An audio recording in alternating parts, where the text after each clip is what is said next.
In this lesson, we'll be studying a special family of functions called exponential functions. Let's begin with a definition.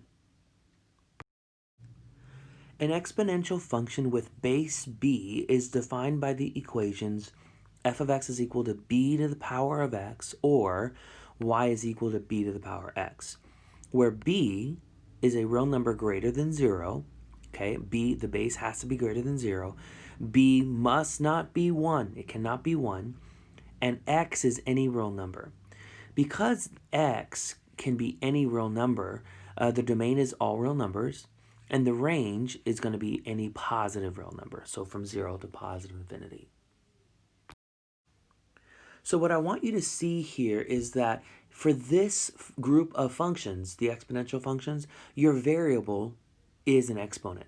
Your variable is an exponent. B is not your variable. B is just a real number, and B is your base, okay? The variable is x, and the variable is now an exponent. Here are just a few examples of exponential functions. Here you have base 5 raised to the power of x. Here you have, now watch this one's tricky.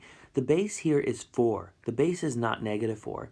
And the reason why the base is not negative 4 is because there are no parentheses around negative 4.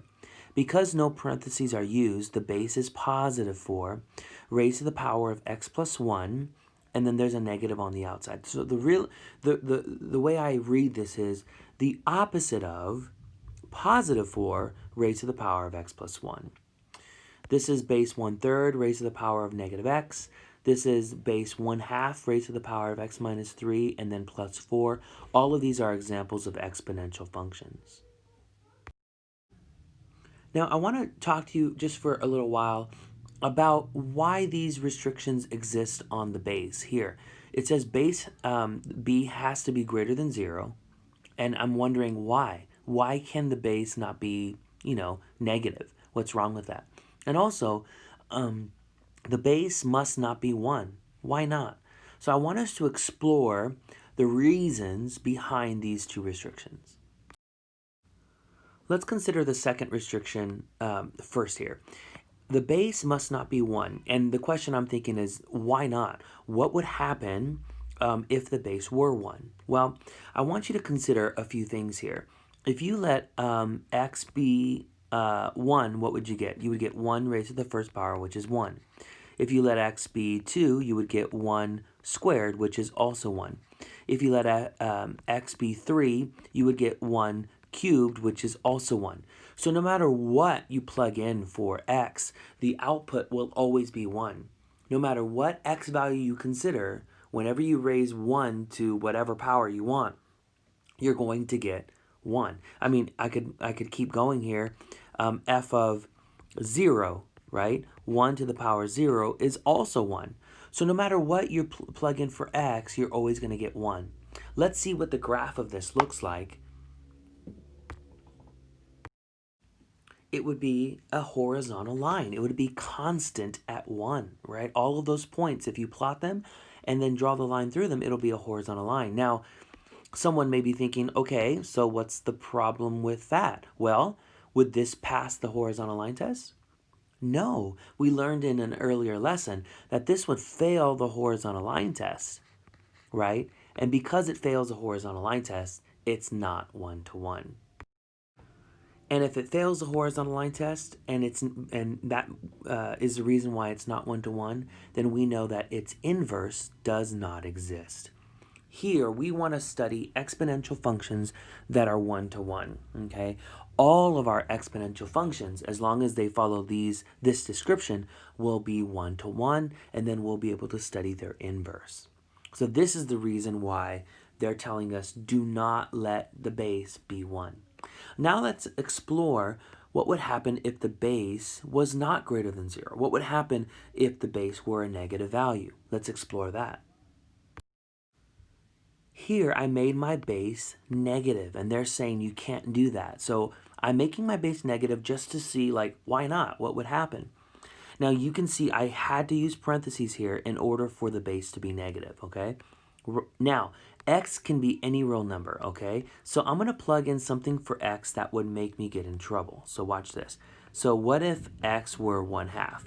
Well, then this would be -4 raised to the 1/2 power, which is the same thing we learned as the square root of -4, which happens to be plus or minus 2i. You get imaginary solutions, and imaginary solutions cannot be supported in the x and y coordinate plane, in the real number plane. So, in order to stay away from or to avoid imaginary solutions or non-real solutions, we say, you know what, let's keep the base positive or else we're going to run into this issue. So keep the base positive for this reason. Here's the first exponential function. I want us to look at really deeply here and graph its function, okay? Graph the function. And so I want us to consider input values. Now remember that x can be any real number, okay? So let's do this. So let's create like a little table of values, okay? So x will be your input, and remember you can choose whatever you want for x, okay? So if we let x be 0, then you're going to get f of 0, which is 2 to the 0th power, which is 1. Don't forget that any real number raised to the 0th power is 1, with the exception of 0. Like you can't raise 0 to the 0th power. That would be undefined. But any non-zero real number raised to the 0th power is just 1. So 0, 1 is an ordered pair on this curve. F of 1 would be 2 to the 1st power, which is 2. So if you let x be 1, your y value is 2. If you evaluate f of 2, this would be 2 squared, which is 4. So if you let x be 2, you get 4. If you input 3, this would be 2 cubed, which is 8. So 3, 8. If you input 4, you would get 2 to the 4th power, which is 16. So then this would be 4, 16. Now things will get really large really quickly. If you keep going here, and you're invited to continue, if you keep going and let x be 5, you're going to get 2 to the 5th power, which is 32. And then 2 to the 6th power, which is 64. 2 to the 7th power, which is 128, and so forth. So these values here, these y values, are going to get really large. Now, we only plugged in, positive values here. I want to make sure that you understand that we can also plug in some negative values. So I've chosen some negative x values for us to consider. So f of -1 would be 2 to the -1st power, which is just 1 over 2, so 1/2. So that ordered pair is on the curve. F of -2 would be 2 raised to the -2nd power, which is 1 over 2 squared, which is 1/4. Okay, and then if you let x be -3, well, then you'd get 2 raised to the -3rd power, which is 1 over 2 cubed, which is 1 over 8. You can see these y values are getting really small. And then if you let x be -4, well, then you'll have 2 to the -4th power, which is 1 over 2 to the 4th, which is 1/16. And of course, we can keep going. If you let x be -5, you're going to get 1 over 32. What I want you to see is that as you let x values decrease, your y values are getting smaller and smaller and smaller, approaching 0. Look at, you got 1/2, 1/4, 1/8, 1/16, 1/32. All of these values are getting closer and closer and closer to 0. But I want to make two important points. The first point I want to make is that although you are getting infinitely close to 0 for your function values, you will never get 0 as an output. What I'm saying is, no matter what you raise the number 2 to, right? No matter what power to which you raise 2, you will never get 0. Like this here will never happen. No matter what you choose to raise the base of 2 to, you will never get 0. This is impossible. So your function values will get infinitely close to 0. Infinitely, look at, you're really close to 0 here. If you let x be negative 6, then you're going to get 1 over 64, which is even closer to 0. So you're getting infinitely close to 0 for function values, but you're never, ever getting 0. What this means, and I'm going to show you this in a second, is that you're going to have a horizontal asymptote at y equal to 0.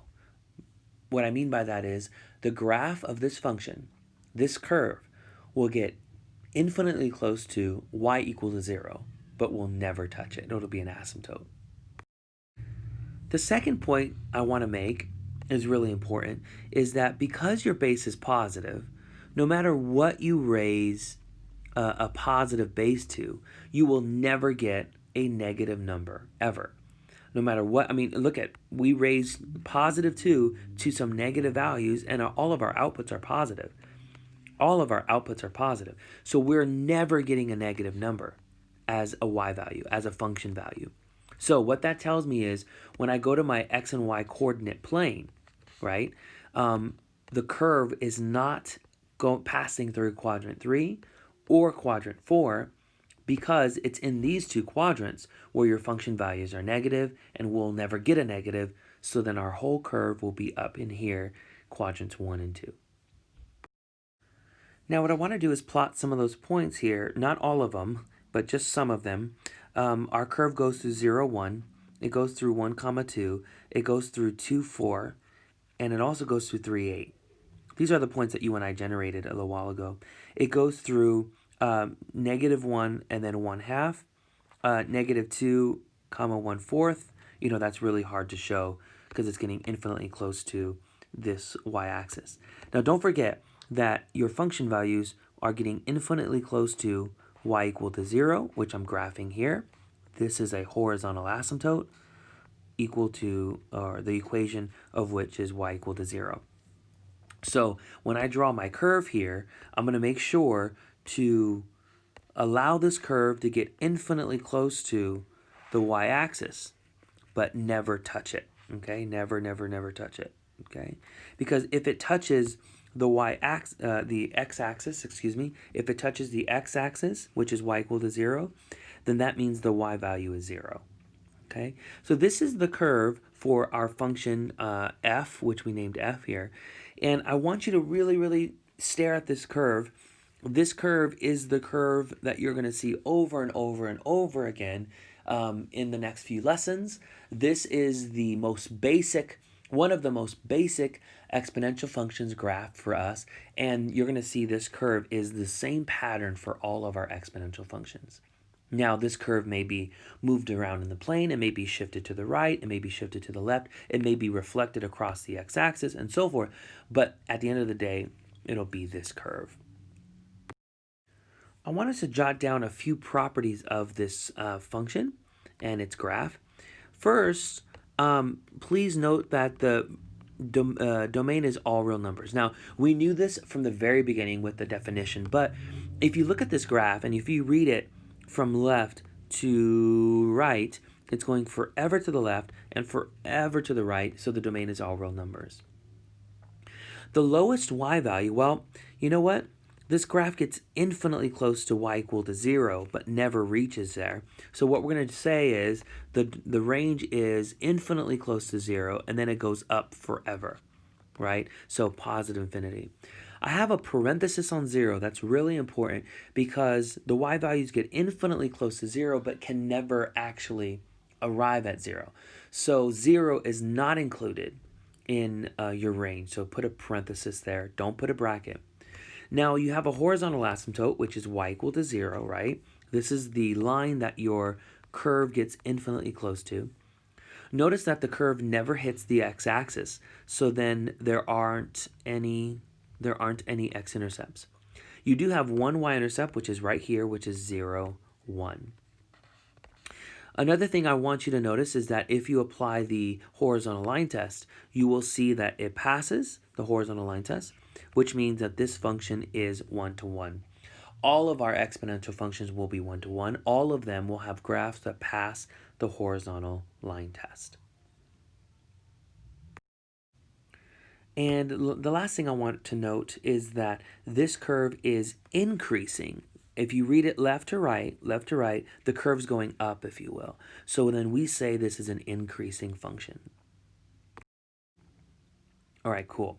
Now, I want us to look at another function now.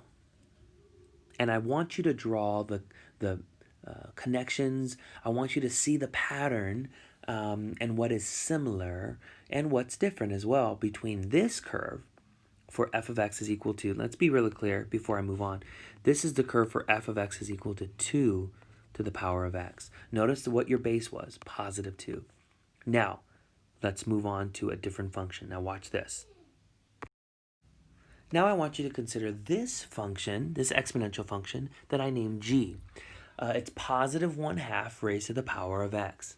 Now, I want you to notice the difference. In the previous example, the base was more than 1. The base was 2. This time around, the base is less than 1, but still positive. It's positive 1/2, okay? Now notice what happens. Now let's start plugging in some values for x. All right, I propose that we plug in these values here. Some negative values, plugging in 0, and plugging in some positive values. All right, let's go. Now, when you plug in negative 3, 1/2 raised to the negative third power, we know that negative exponents reciprocate your base. So if you reciprocate 1/2, you just get 2 over 1, which is 2. So this becomes 2 cubed, which is 8. Okay, so negative 3, comma, positive 8. Now let's plug in negative 2. When you plug in negative 2, again, a negative exponent reciprocates your base, so the base is no longer 1 over 2, but 2 over 1. And now the exponent is positive 2, and 2 squared, we know, is 4. So negative 2, comma, 4 is on the graph. Now let's plug in negative 1. Raising 1/2 to the negative first power just gives you 2 to the first power, which of course is just 2. So then you get an output of 2. Now, when you plug in 0 for x, right, we know that any non-zero number raised to the 0th power is just 1. So you're getting 0, 1. Now, pause just for a second. Notice that this is the same y-intercept that we had a second ago. The same y-intercept. That's important. Plugging in the last 3 here, 1, 2, and 3, you get 1/2, you get 1/4, and then if I can squeeze this in, you get 1/8. Okay, that doesn't look like an 8. That's not much better. Okay, so that's 1 over 8. Okay, everybody? All right, now notice the pattern here. As you let your x values decrease, right, continue to decrease, your y values increase. That's a different pattern than before. As you let your x values increase, your y values decrease. Now, also notice that your function values are all positive and they're getting infinitely close to 0, right? If you let x be 4, you're going to get 1/16. If you let x be 5, you're going to get 1/32. And these fractions are going to get closer and closer and closer to 0. So once again, you have a horizontal asymptote at the same place along the x-axis, which is y equal to 0. I'm going to go ahead and plot these points now. So I have 0, 1, the same y-intercept that I had before. I have 1, comma, 1/2. Now I'm not going to try to plot all these because these would be really hard to plot. 3, comma, 1/8, like that's super close to the x-axis there. I have negative 1, 2. I guess I said I wasn't going to plot all of them, and here I am plotting all of them. Negative 2, positive 4, and then negative 3, positive 8. Somewhere around there. So this curve here, well, actually, let me show you the horizontal asymptote before I draw the curve. The horizontal asymptote is the x-axis, right? Y equal to 0. So the curve will get infinitely close to that horizontal line. And the curve is like this. Now notice it's the same kind of curve as before. Okay, this is the graph for G. Let's draw some conclusions here, some properties of this graph. All right, everybody, notice that the domain is still the same. The domain is all real numbers. And that's because you can plug in any real number for x. This graph goes forever to the left and forever to the right. The lowest y value Well, there is no lowest y value, but they do get infinitely close to 0. So again, from 0 and then all the way up. Now notice that the domain and range are the same. Your horizontal asymptote is also defined by y equal to 0. That's the same. Once again, you do not have any x-intercepts. Once again, the y-intercept is 0, 1. This function is also 1 to 1. So please notice that so far that everything is pretty much the same. You know what is different though is that this function is not increasing. This function is decreasing. From left to right, it's going down, if you will. So then we say this function is decreasing. Now, what I want you to notice is that the previous function, when the base was 2, it was an increasing function. In the previous function, for the previous function, when the base was more than 1, it was increasing. But here, you get decreasing when the base is less than 1. All right, so please notice that pattern. All right, before we move forward, I want us to write a summary of the graphs of exponential functions of the form f of x is equal to b to the power x. In other words, what is always true of the graphs of exponential functions of this form? All right, so here's some information. The domain is all real numbers for all of our exponential functions, okay? You can plug in whatever you want for x. You're going to see that the graph of our curves go infinitely to the left and infinitely to the right. You're going to see that the range is all positive y values. So you're going to see the curves get infinitely close to the x-axis and then go up indefinitely. The asymptote will always be horizontal. And the equation that defines this asymptote will be y equal to 0 for the x-axis. Okay, x-intercepts, these curves will never hit the x-axis. And we saw in our two examples here that the y-intercept is 0, 1. Now, I want you to realize that your y-intercept will always be 0, 1 because, now watch this, if you let x be 0, then you're going to have b raised to the 0th power. And remember, b is some positive number, and any positive number raised to the 0th power is always going to give you 1. So in other words, whenever you let x be 0, your output will always be 1. So 0, 1 will always be on your curve. Now there's something else that kind of always happens. I call it a free point, okay? Please watch this. If you let x be 1, then you'll raise your base to the first power, which is just your base right back. So the order pair that you will always get is 1, your base. 1, your base. Of course, if you raise any positive real number to the first power, you get that positive real number right back. So I call this a free point. You always get 1, your base. Now you may want to go back now and look at our two curves and confirm that you always got the point 1, the base on the graph. You know what? I'm going to do that with you. Watch this. Look at the previous example. Look at 1, the base. 1, the base is right here. 1, the base. I don't know if you remember that this y value was 1/2. 1/2. 1, 1/2. Look at this. 1, 1/2. So we got that point. The free point, 1, 1/2 is right there. Okay. Now let's look at the very first function that you and I looked at. And can you find 1, the base? It's right here. 1, 2. 1, your base. 1, the base. So once again, you got this free point, 1, the base.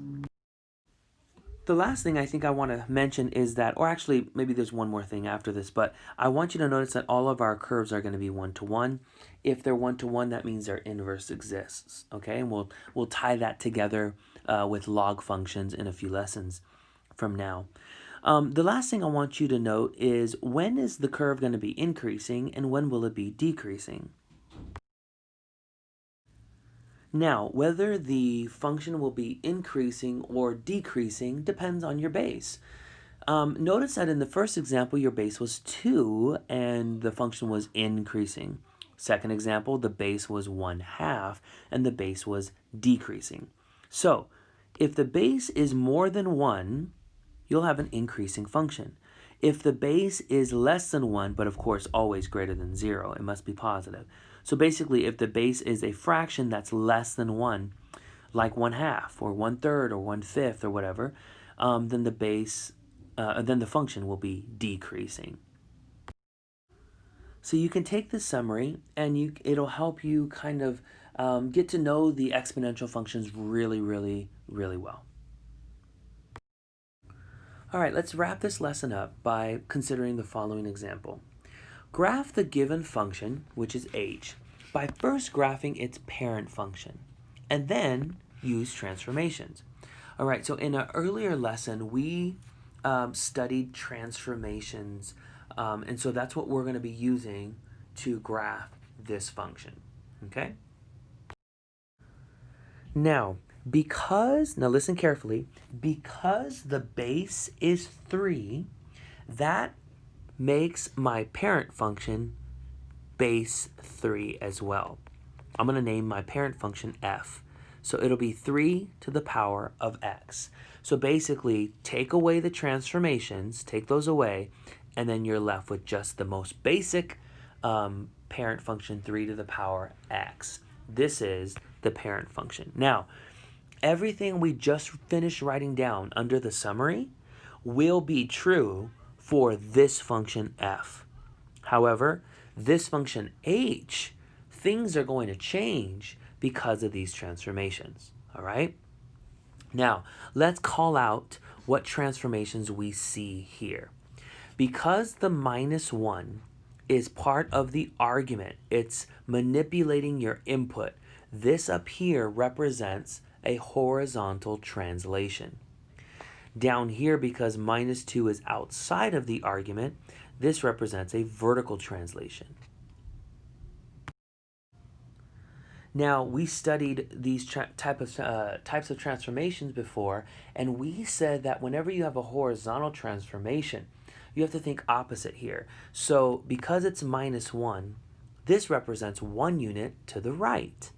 And this -2, you just think exactly the way you would expect it to behave. A vertical translation, -2 units, just means 2 units down. So 1 unit to the right, 2 units down.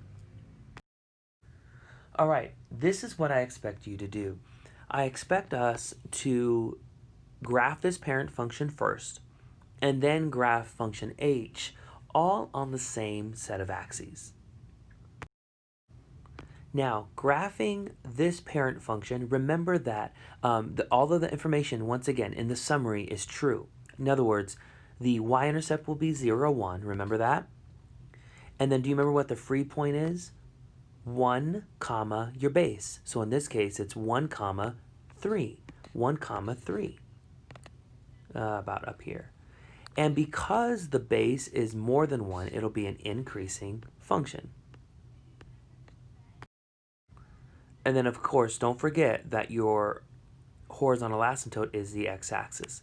So this is the curve for f. This is the curve for the parent function. Now, you can see I only used 2 points here, 0, 1, and 1, comma, the base, right? So I'm not getting a very, very, very, very detailed graph, but I am just getting a sketch. And this is okay for you to do as well if you want to focus on these 2 points. 0, 1, and 1, comma, the base. Now, remember that the horizontal asymptote is right here, okay? Right here, the x-axis. But if you move 2 units down, that means the horizontal asymptote moves as well. So the horizontal asymptote, which used to be the x-axis for the parent function, is now 2 units down. The horizontal asymptote is now down here, y equal to -2. Now this is the horizontal asymptote for function h, right? Our final answer. Y equal to -2, excuse me. Y equal to -2. That was because the horizontal asymptote for the parent function, is y equal to 0. But for function h, it is 2 units down, so it becomes y equal to negative 2. All right, now here we go. I'm going to move these 2 points according to my transformations. So I'm going to move them 1 unit to the right and then 2 units down. Are you ready to do this with me? So here we go. This point, 1 unit to the right, puts me right here, 1, 1. 2 units down puts me at 1, negative 1. Let's plot that point. 1, negative 1.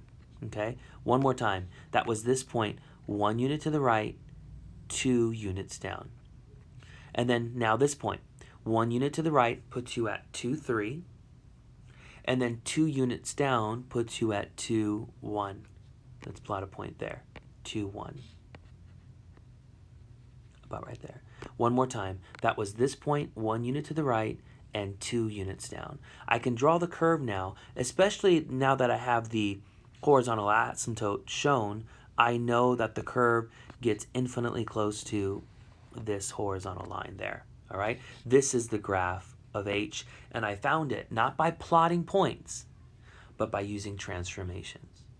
Okay?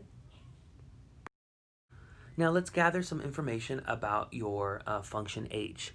Notice that the domain is still all real numbers. That did not change for function h. I'm looking at the yellow curve here, okay, everybody? It's still going forever to the left and forever to the right. The range did change, however. The range, I mean, you can see the range for the red graph here, the parent graph, used to be 0 to positive infinity. But now it's getting infinitely close to negative 2. So your range is really negative 2 to positive infinity, right? Because it moved down 2 units. The horizontal asymptote used to be y equal to 0. Now it's y equal to negative 2. I do want you to draw the connection. I'm sure you already have. Look at this, everybody. You see this constant on the end there? Negative 2? Notice that that is the lowest y value that we're approaching in the range. Notice that this is also the horizontal asymptote, y equal to negative 2. You're going to find that this is always true, right? For a lot of the, I should say, for a lot of the functions that we see in our class, this will be the horizontal asymptote. It'll also be the y value that you're getting infinitely close to. So if you want to draw that connection, you can. It'll help you get your range. This number will also help you get your horizontal asymptote. All right, I hope you enjoy studying exponential functions and their graphs. This is going to be a lot of fun. And eventually, actually in the next lesson, I believe, we're going to talk about the inverse function of an exponential function. Now, we know that these curves do pass the horizontal line test. So we know that these curves are one-to-one. These functions are one-to-one, which means their inverse function exists. And we're going to find that the inverse of an exponential function is a logarithmic function, or you can say a log function. And that's where we're headed in the next lesson. I'll see you there.